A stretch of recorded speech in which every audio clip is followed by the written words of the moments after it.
Assalamu alaikum wa rahmatullah. Alhamdulillah, wassalatu wassalamu ala rasulillah wa ala alihi wa ashabihi ajma'in. Rabbi shrah li sadri wa yassir li amri wa hlul uqdatam min lisani yafqahu qawli. Respected scholars, leaders, and my dear brothers and sisters in Islam. Today, we will be going to discuss on a topic, how to earn eternal reward through our professions. The majority of time we will be spending in our professions. So everyone will be enjoying some blessings of Allah or other. Getting an opportunity to become a professional is one of the great blessings of Allah.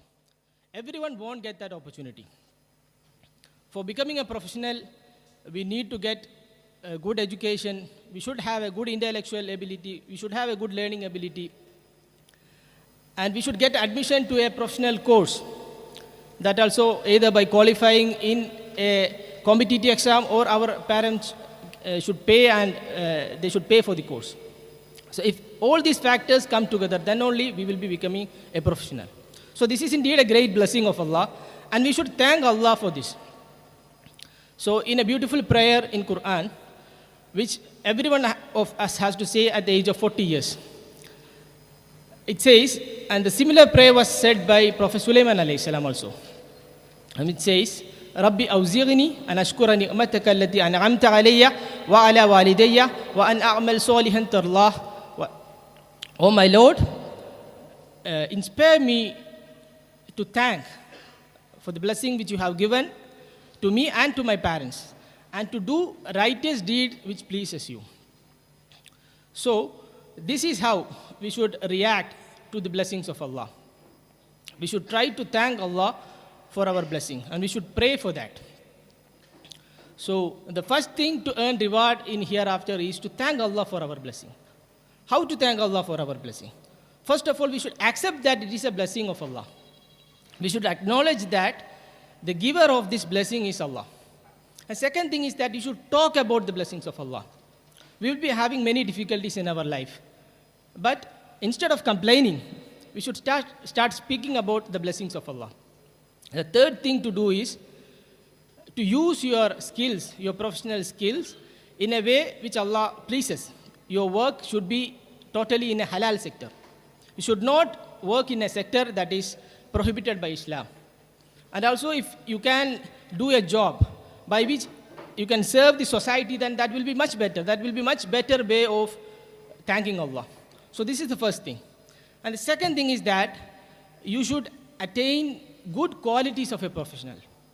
So in the story of Musa alayhi salam, when he went to Madian, one of the two daughters of the elderly person in Madian, they told their father to hire Musa alayhi salam for their work.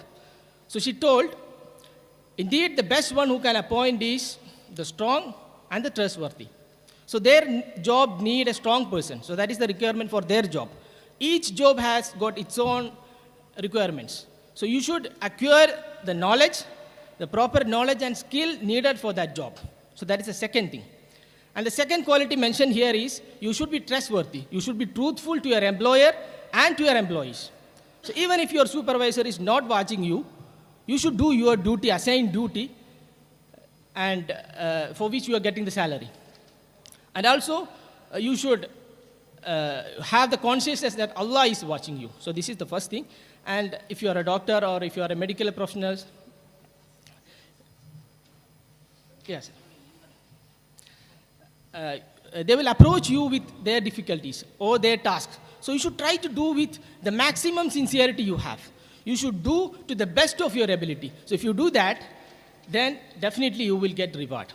And the third thing is that you should develop good manners, and you should have good intention in your work. So if you have, every one of you know that intention is the basis of your duty. إِنَّمَا الْأَعْمَالُ بِالنِّيَّاتِ. So there is a hadith of Rasulullah sallallahu alayhi wa sallam. He tells, if someone removes the sufferings of a brother of this world, Allah will remove his sufferings in hereafter. If someone give relief to the suffering of a person in this world, Allah will make ease to you in this world and hereafter. So you can, as a medical professional, you can relieve sufferings of many patients, you can reassure them, you can make ease to your clients, you can talk to them with a pleasant face, with a smile, everything Allah will give you reward. So this is the second thing. You should behave in a good manner. And also Rasulullah sallallahu alaihi wasallam said, when you do a transaction or when you sell something, then al-bayyani fa in sadaqa wa bayyana burika lahuma fi bayhima. If you tell the truth and if you explain the defects of the product, or if you're doing a service, if you tell them the true details and the limitation of the service, then Allah's blessing will shower upon you. So you should explain to your patient, explain to your clients the true nature of your service. Then Allah's blessing will shower upon you. And the fourth thing is that you should live as an example for others. You should not hide your Islamic identity. You should say that, Innani min al-Muslimin, I am among the Muslims. So you should behave, you should live as a good example for others, and you should try to spread the message of Islam and goodness amongst your fellow beings. So this is the fourth one. And the fifth thing you can do is, you can use your money, your skill in the way by which it benefits the society. So in the story of Qarun alayhi salam, everyone knows that the people at the time of Qarun alayhi salam, Qarun told that, وَاتَّبِقْ بِمَا آتَاكَ اللَّهُ دَارَ الْآخِرَةِ. Earn through that which Allah has given you the reward in hereafter. وَلَا تَنْسَ نَصِيبَكَ مِنَ الدُّنْيَا. Do not forget your share in this world. So this should be the attitude towards the wealth. You should try to earn akhirah with your money. So this is the other thing. And there is a beautiful example of Dhul Qarnayn mentioned in Surah Al-Kahf, which we need to recite it every week. Allah wants us to reflect on that story every week. Dhul Qarnayn, when he was traveling, a group of people came and told him, Inna Ya'juj wa Ma'juj mufsiduna fil ard. Indeed, the Ya'juj and Ma'juj are creating mischief in the land. فَهَلْ نَجْعَلُ لَكَ خَرْجًا عَلَىٰ أَن تَجْعَلَ بَيْنَنَا وَبَيْنَكُمْ سَدًّا. So can you build a wall between us and them in order to protect them from the Ya'juj and Ma'juj, so that we will pay you a tribute for that? So he told, مَا مَكَّنِّي فِيهِ رَبِّي خَيْرٌ.